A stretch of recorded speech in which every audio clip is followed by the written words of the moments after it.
దయచేసి ఆగండి అన్న. చాలా మంది మిత్రులు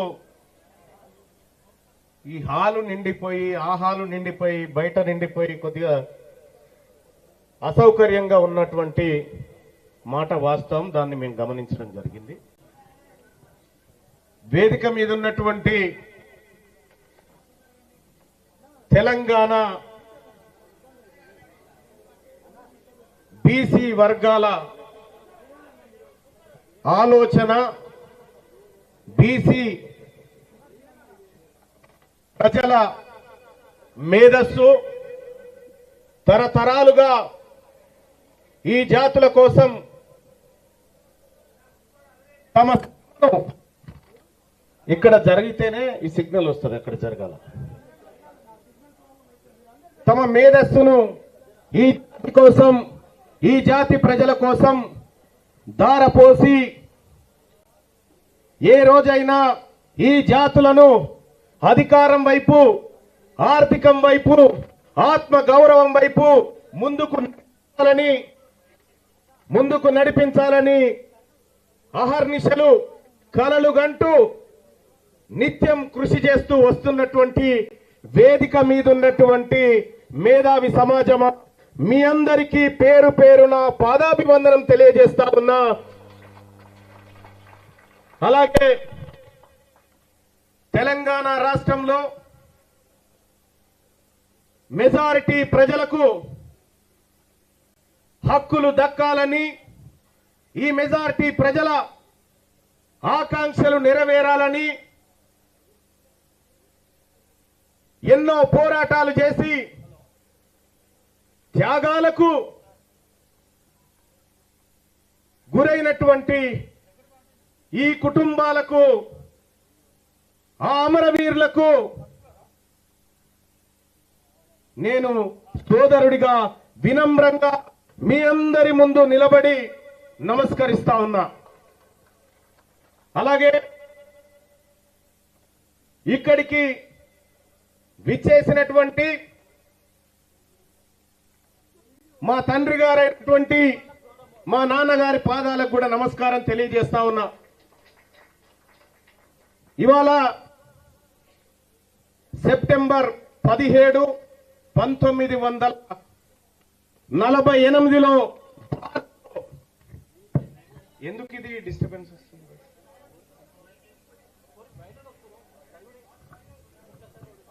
దయచేసి కొంచెం అక్కడ జరగండి పెంచ.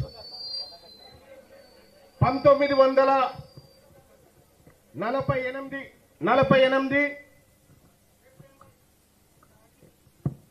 సెప్టెంబర్ 17న ఈ హైదరాబాద్ సంస్థానం భారతదేశంలో కలిసినటువంటి సందర్భం.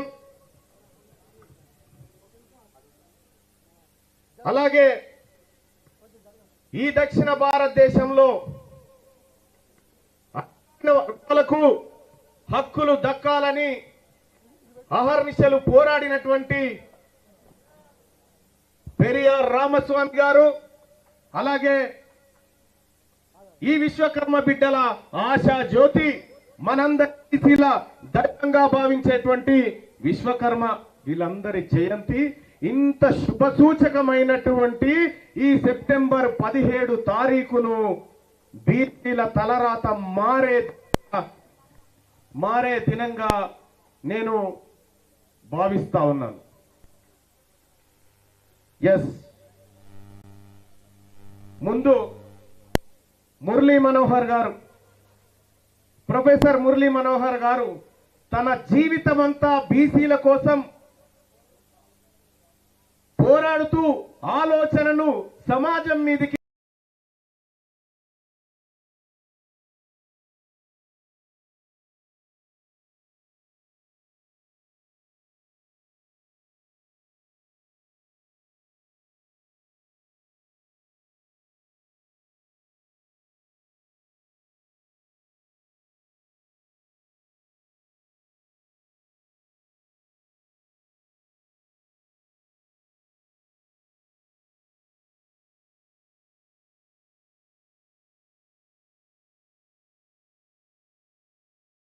వదులుతున్నటువంటి ఇక్కడి నుంచి అక్కడి నుంచి పిలుచుకుంటారు కాదు.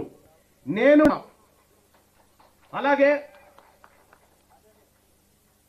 అలాగే వాళ్ళందరి అభిప్రాయాలను కూడా నేను అనుక్షణం విన్న సందర్భంలో ముక్త కంఠంతో ఈ రాష్ట్రంలో బీసీలకు రాజకీయ పార్టీ అవసరము ఉంది అనేటువంటి సూచన నాకు వినబడ్డది మేధావి లోకం నుంచి. ఎస్, తెలంగాణ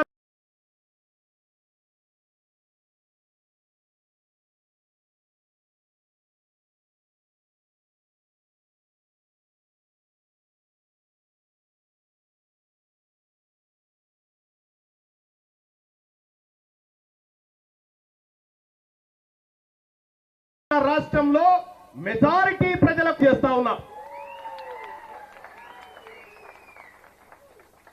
చాలా మంది గతంలో చాలా మంది నాయకులు మాట్లాడారు, పార్టీ పెట్టుడంటే పాండబ్బనా, ఇటువంటి అన్ని డైలాగులు ఎందుకు చెప్పిర్రో మాకు తెలుసు. ఎందుకంటే ఈ వర్గాల నుంచి ఆలోచన కూడా పుట్టొద్దు అనేటువంటి కుట్రలో భాగమే తప్ప ఇంకోటి కాదు. ఇవాళ నేను గర్వంగా చెప్తా ఉన్నా, ఈ తెలంగాణ సమాజంలో ఉన్నటువంటి మెజారిటీ ప్రజలారా, మనము గాంధీ భవన్ మెట్ల కాన్నో, బీజేపీ ఆఫీస్ మెట్ల కాన్నో, బీఆర్ఎస్ పార్టీ గేట్ కాన్నో నిలబడి బీ ఫామ్లు అడుక్కునేటువంటి రోజు ఈ రోజు నుంచి కథం కాబోతా ఉందని చెప్పి తెలియజేస్తా ఉన్నా.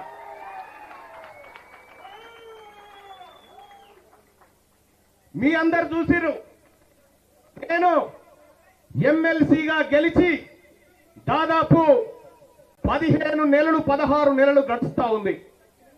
ఈ 16-17 నెలల్లో నేను ఈ మేధావి వర్గం ముందు చెప్తా ఉన్నా, ఇక్కడ ఉన్నటువంటి ప్రజల ముందు చెప్తా ఉన్నా, నా పరిపాలన పైన, నా పదవి పైన ప్రజా రెఫరెండాన్ని కోరుతా అని చెప్పి తెలియజేస్తూ, మేధావులారా, నేను చేసినటువంటి పని నిజంగా మిమ్మల్ని మించినటువంటి తెలంగాణ సమాజం లేదు. మీరు చెప్పండి, తీన్మార్ మల్లన్న నువ్వు ఎమ్మెల్సీగా గెలిచిన దగ్గర నుంచి నువ్వు పని సరిగా చేయలేదు అనేటువంటి మీ సమాధానం చెప్పండి. ఇప్పుడు రాజీనామా చేయడానికి సిద్ధంగా ఉన్నా. అలాగే తీన్మార్ మల్లన్న నువ్వు చట్టసభల్లో ఉండి మా కోసం, మా వర్గాల కోసం, మా ఆలోచన కోసం నువ్వు పోరాడుతున్నావు కాబట్టి ఎమ్మెల్సీగా కొనసాగమని అదన్నా చెప్పండి. ఈ రెండు మీ కాళ్ళ దగ్గర పెడుతున్న నిర్ణయం మీదే. రెండో విషయం, మీరు చూసిరు, తీన్మార్ మల్లన్న మండలిలో మాట్లాడుతూ ఉంటే, ఈ వర్గాలకు జరిగినటువంటి అన్యాయం గురించి నేను మాట్లాడుతూ ఉంటే, కుక్కిన పేరు ఎంత పెద్ద దండు నా చుట్టూ వాళ్ళు ఉన్నా నేను బెదరకుండా అదరకుండా ఈ వర్గాలకు జరిగిన అన్యాయాన్ని ప్రతి లెక్కతో సహా ఈ ప్రపంచం ముందు పెట్టిన. సోదరులారా, నాకు తెలుసు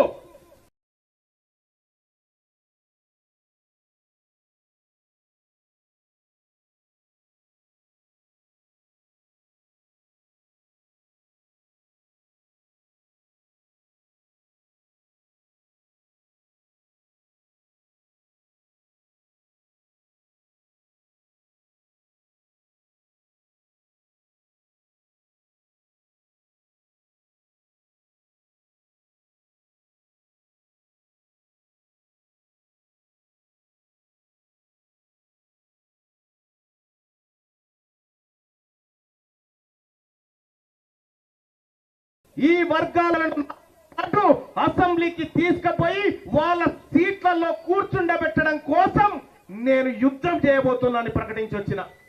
అసెంబ్లీకి తీసుకుపోయి వాళ్ళ సీట్లలో కూర్చుండబెట్టడం కోసం నేను యుద్ధం చేయబోతున్నానని ప్రకటించి వచ్చిన. ప్రజలారా, వీళ్లకు ఉన్నంత అవగాహన నేను మళ్ళీ చెప్పడం దుర్మార్గం అవుతుంది. వీళ్ళు చెప్పింది ప్రతిదీ నోటెడ్ సార్. మీ సలహాలు, మీ ప్రశ్నలు, మీ హెచ్చరికలన్నీ నోటెడ్. కాబట్టి తెలంగాణ రాష్ట్రంలో సరే రాజకీయ ప్రసంగాలు తర్వాత చేసుకుందాం, కానీ ఇంత శుభ దినమైనటువంటి ఈ రోజున రాజకీయ పార్టీ ఆవిర్భవించబోతా ఉంది. ఈ శుభ సందర్భాన ఆ పార్టీకి సంబంధించినటువంటి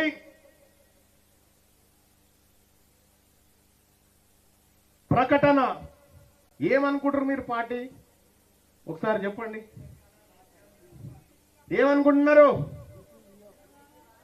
బీసీ రైట్.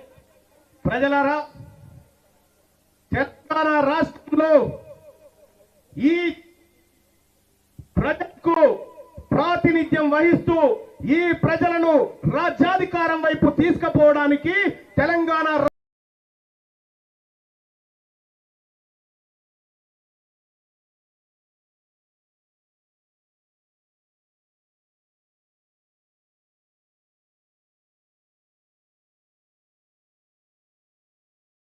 రాష్ట్రంలో ఆవిర్భవిస్తున్న పార్టీ నాతో పాటు వేదిక మీదకి రావాల్సిందిగా కోరుతా ఉన్నా.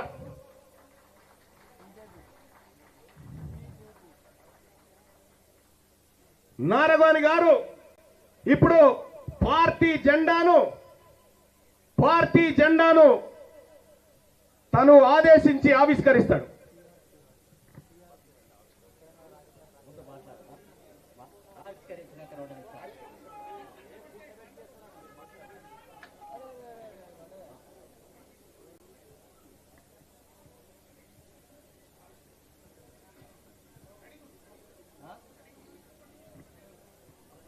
ఈరోజు ఒక చరిత్రాత్మకమైనటువంటి ఘట్టం.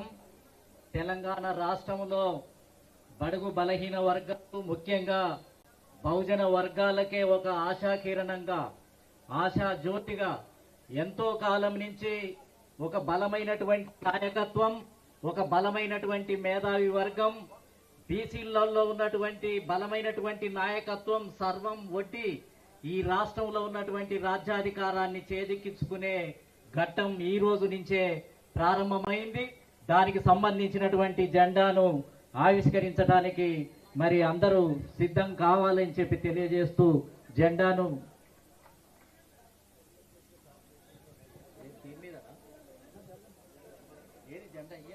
ఏం లేదు, ఆన్లైన్ లో అది.